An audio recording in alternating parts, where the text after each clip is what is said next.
There could be other situations in the congregation that will require a whole lot more patience to support the anointed king. Say, for example, you become aware or you become the victim of an injustice in the congregation. The elders have been informed. Now what? Now patience. These things take time to be resolved properly as per Jehovah's arrangement. And we don't take things back into our own hands because it takes time.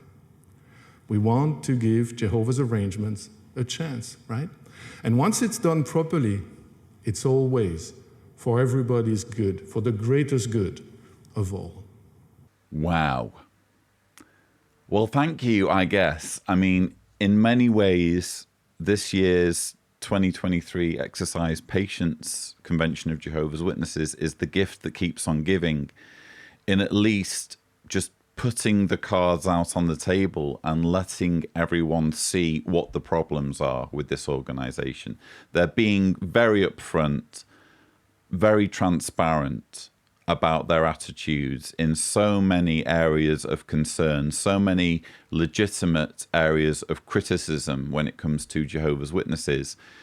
And here we've heard from Sebastian Del Gran, a Bethelite from Fishkill, just telling straight up victims of injustice not to take matters into their own hands, to just leave things to the elders and let them take however long they want to take, which could be indefinitely, couldn't it?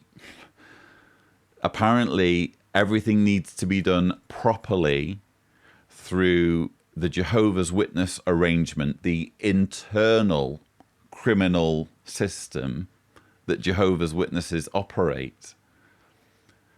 Their way of doing things takes priority over making sure that victims of injustice get justice. And we can immediately see how this disgusting ideology would perfectly suit an organization intent on preserving its name and reputation and covering up child abuse and work against the interests of those who have been abused. These words for me are shameful and despicable.